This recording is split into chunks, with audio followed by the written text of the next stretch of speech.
So I'm gonna remove my camera because I have a really bad internet right now. So it's gonna be easier. At least you know how I look like. So I'm Charles. I'm from France, and I've been passionate about Elm for like 2018, and I've been also interested into like AI kind of recently, but at the same time, like Elm and AI was my passion, like code-wise. So I'm not a programmer in AI, but I enjoy like what it's going to be able to do in the future. So let's see how let's see this. So first of all, I want to recap a little bit what is GitHub Copilot. Um, I'm sure a lot of people know about it, but basically it's like an AI that has a lot of parameters, like called neurons. It has more neurons than a human, so it's basically really it has a lot of parameters. It's not intelligence. It's just really it has a lot of potential, basically, because it has a lot of data in it. And its goal is to complete a text by its most logical following based on given example. So, for example, I made like a funny thing, like you see, I ask, I tell the AI, I asked GPT-3 to complete this text. So I say like about answering robot that loves. Okay, I made a mistake, but anyway, that loves Elmlang and answer a question. So what is Elmlang? Elmlang is a programming language that helps developers create fast, reliable, and easy to maintain web application. Why? And it gives a lot of good examples to make you like Elm, like a guy who you would ask, uh, and you know he loves Helm. He will answer like kind of the same. But if you ask, if you ask, if you ask the AI to be a robot that hates Elmlong, it will say it is a programming language that, and it's terrible. Why? Because it's ugly, confusing, and difficult to use. So basically, like this is just an example to understand how and what is GitHub Copilot in the first place. But so this AI is kind of like it's kind of recent.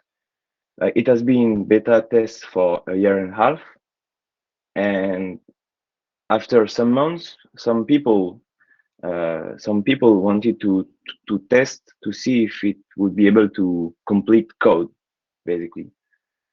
So as you see, it's kind of your best friend that copies what you want. That it's if you code good code, it will make you write faster and more good code. But if you write bad code, it will also make you continue to use your bad patterns. And so you have to always see and um, and understand that it's just a helper. It's not like you're gonna lose your job, basically. Um, so after a while, there were like some group of people who wanted to try to use GPT-3 to complete code instead of just the text, basic text. And there were like some people who tried to do that, and they fine tuned a model version with a lot of different code, and it was really bad in the first place. But after a while, like the OpenAI team, that is basically the person owning this AI, uh, they realized that it was kind of interesting. So they said, okay, let's just make it really powerful, and let's just take the whole GitHub open source code and see what it does. And I remember the percentage of success, like when you ask just a just a bit of code to complete, it was like just 5% of success. So it was really bad. But after a while, it became to be like 60%, 70%. So it became kind of crazy to me and to a lot of people. And now, after a while, they say, okay, we're gonna create an extension in most of the like VS Code and Vim and and they created GitHub Copilot.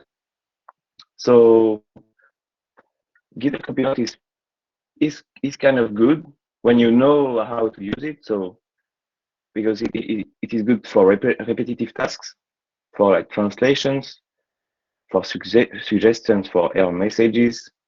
If you want to use always the same design pattern, if you have a good code, if you have a team with, if you have a team and you want to keep the same design patterns, and like every time you create a button, you want to create a tracking for the button so that the user will be tracked, for example, or like the way you talk to your user.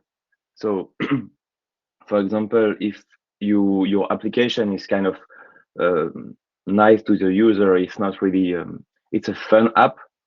Every time the suggestion will be like kind of the same fun way of talking to your user. So it kind of give this helper for you to be just more productive and like focus on more global stuff. I had an example too, like also for translation between different way of coding. Like right now, I'm working on an application, and they use the Elm CSS, but I'm not really comfortable with it, and I just prefer to use Elm UI. And I I didn't want to spend a lot of time translating the whole application, but I tried, and it was kind of good because after a while, I realized I could like just copy paste a bunch of examples in the beginning of my file, and then it would like translate the code. Like, as you see, MCSS to MUI, just translate the. So this is like this is a suggestion. So I don't know how much time I still have, but I'm gonna do like live coding.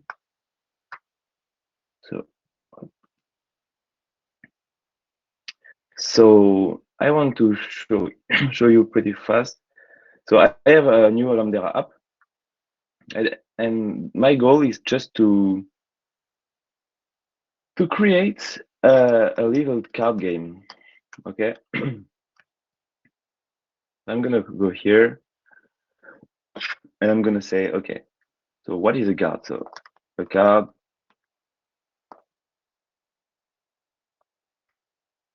is a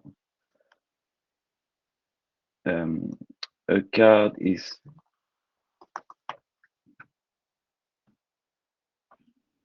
you see it doesn't know about M still, but after some examples it will know.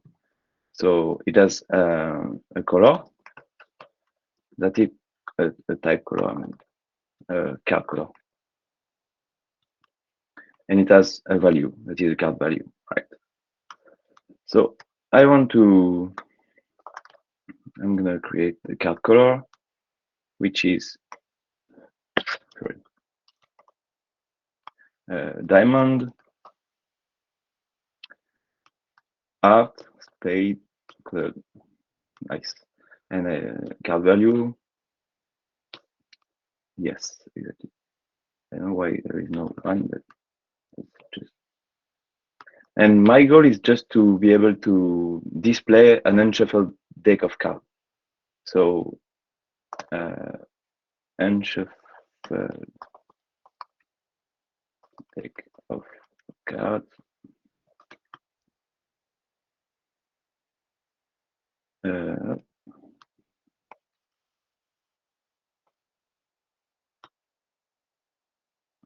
So you can also open like on the side to create like more complicated or more long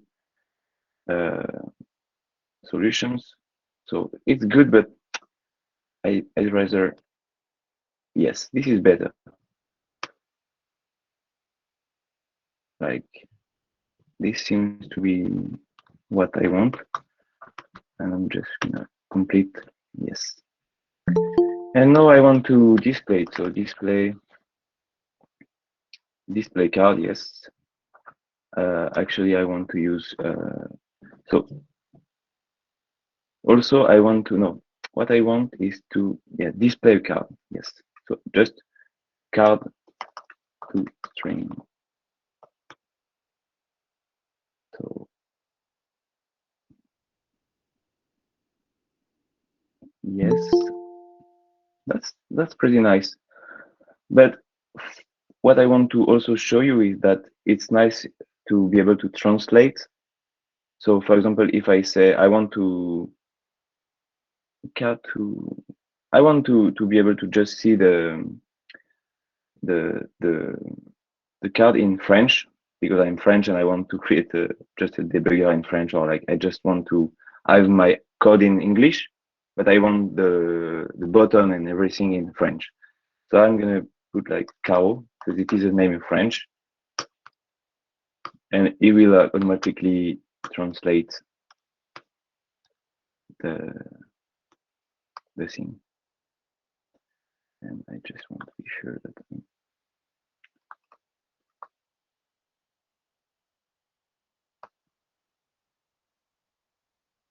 this is not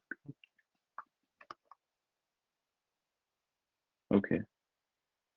So you see that it's pretty fast. I don't know how much time I have still yet. I have still. Okay.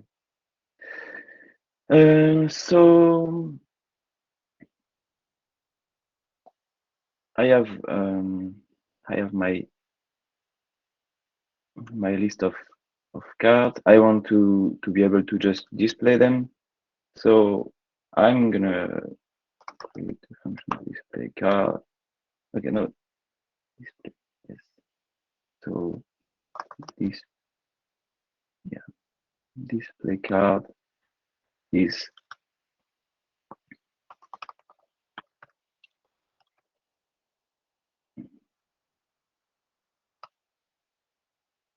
and I want to import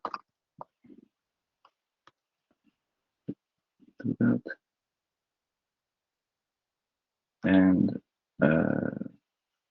I'm just gonna do a text of card to string of card. Yes. And in front end, I'm gonna go here. I'm gonna do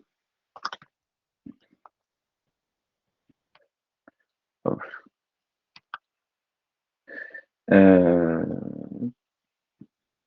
display deck of my unshuffled card deck.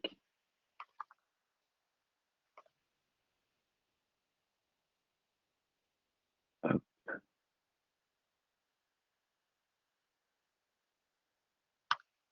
up,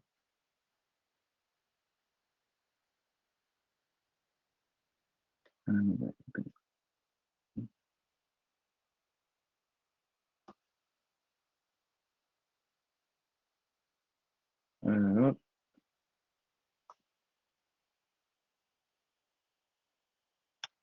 And to do that, I'm just gonna um,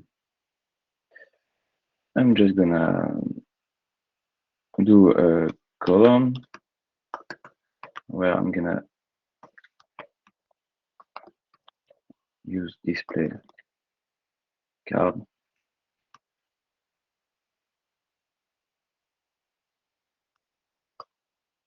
and this is the same here.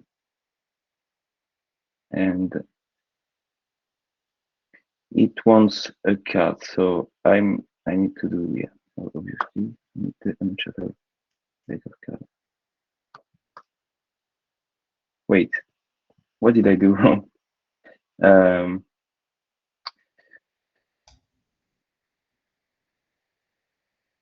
Display, okay.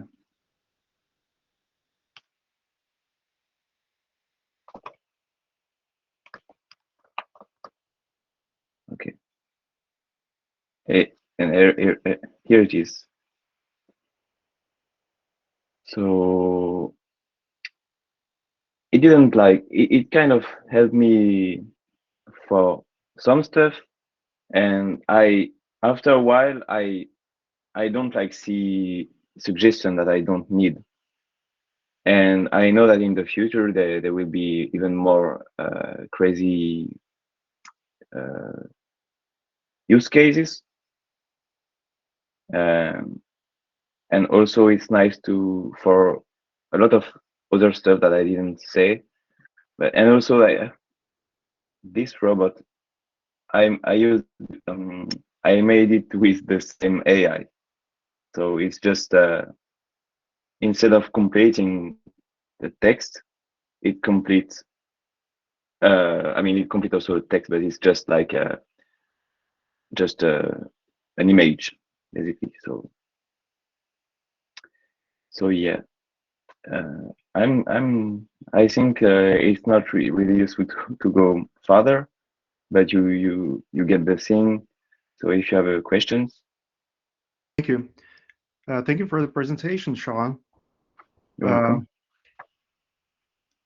I'm sorry, but I couldn't help but wonder if as it just seemed all too smooth to me, and I was not sure if you already wrote that code before in the same project, and the Git GitHub Copilot was like giving a suggestion on what you already wrote before, or was it more really AI processed suggestions or guesses?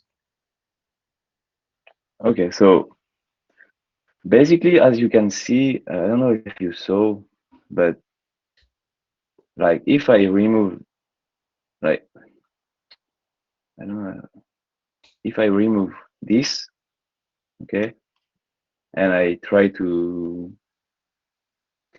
say, I don't know, like string to int, I don't know. You see that it's stupid. It doesn't even know about Elm, so it doesn't know about anything I did in the past, Okay. and even like the files you have on the side, it doesn't know about it. So what I do if I want to have a good suggestions, for example, Elm UI, Elm CSS to Elm UI, I just put the suggest the translation in the top of my file. So here I already like it. For example, it happened to me that this kind of stuff for when I coded for the first time, I coded like a little game of car, but it was the same uh, wow thing. Like I never write this down. Basically, this was generated.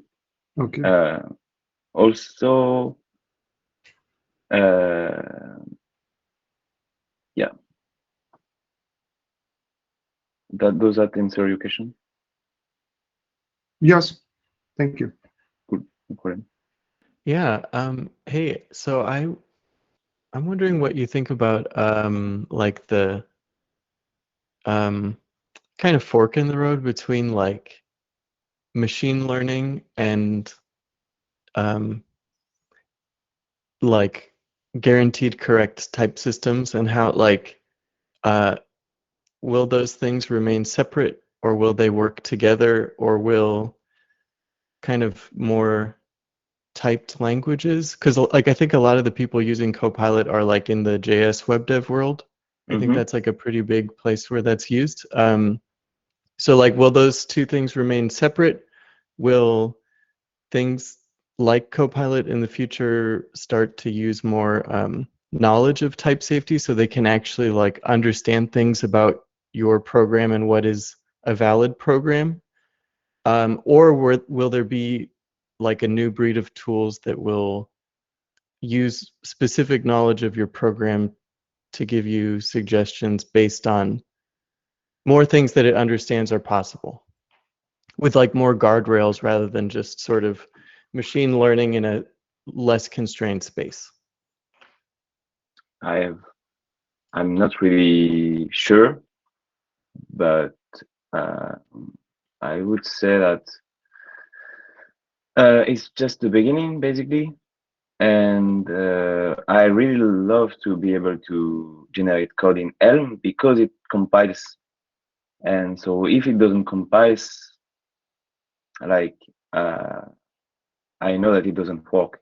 And I know that there is a lot of people who use JS and they try to and actually that happened to me. So basically there were a contest OpenAI where you had like an exercise to do, and you could use codecs to create and you had only like 5 chances, so you could use only 5 times the AI, and it was awful because like I would like struggle in JS or like in Python about like random things that would not happen in Elm, and then the code was like, oh, it seems nice, but it doesn't work, and I don't know why. And like it compiles because it's not compiling, but it was just a really awful experience. And when I began to use it with Elm, it was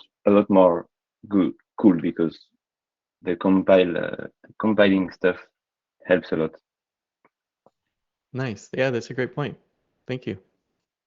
You're welcome, Brendan. Well, I guess my question's more it's sort of an open question for everybody. You know, the I think a lot of people here are quite seasoned Elm developers.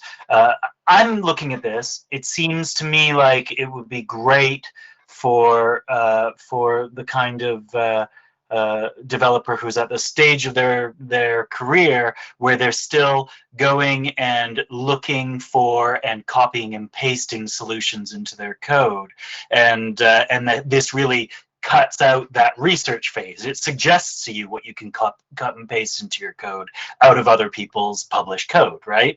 So, but out of the people who are really seasoned and using Elm all the time, could you see this actually helping you, or is it going to clutter and get in the way of your thought process? Yeah, people can answer this also, but yeah. Well, well, my opinion on this is I copy past less and less, almost never, and such a tool I think would be more productive for my case probably. Well, I feel it like this. I mean, I have beginners in my team. I wouldn't like them to use it because you don't have time to think about what you're typing, and you already have answers that looks good. So I'm not sure it's good in the process of learning. I may be wrong, but as a seasoned developer, when I type a few characters, I know exactly what I want, where I want to get. And if after 2 lines it proposes exactly what I have in mind, I will recognize it immediately and I can just validate. So, no, it's a first impression. Maybe I'm wrong. I would say that I agree because, as I said, sometimes I don't care about the suggestion. Like, and I know that it's kind of bothering sometimes. I'm coding and like a bunch of stuff appears, but I like trick my brain to not see them because and what I want to focus on, what I wanted to focus on is that like this is like if you want to like this is not really interesting to do, like translating like some code to another code is not really interesting. Translating languages is not interesting either for me. To me, like making sure you track and you use the same design pattern every time is not really interesting to me either. Like of course, like when you want to, you are in your research phase. I would even take a paper like and write with a pencil, and I would not like write it here to, and then it would appear. That would be awful because like because the suggestion is based on what you wrote just before. So if you have an empty page, it's going to be the worst possible ever. Yeah, thanks. It's more of an idea that just popped up. Do you know if anybody has made attempts to harvest the also huge amounts of data coming from pull requests in order to make your own out of work automatic reviews? Because that is the way that you can communicate experience from developer to developer. Has anybody tried it? So you mean that it would fine tune, it would create a model fine tuned with all the pull requests and all the comments of the persons and etc. etc. That's what you mean? Yeah, for example, if you had made your game finished, then using AI with PR and PR comments as input, perhaps it could suggest ways that you could improve your card game. Yeah. I actually, when I was working in my previous company, one day there were like a big PR with a bunch of code, and I was just curious because it was not my code and there were a bug, and I was not curious. So I said, okay, this is the old code and this is the new code. Is there any error? Like there is an error here, like tell me. And it found out the bug. Like it said instead of hourly rate or hourly something, it was like yearly and yearly. It just told me like the error, where was the error.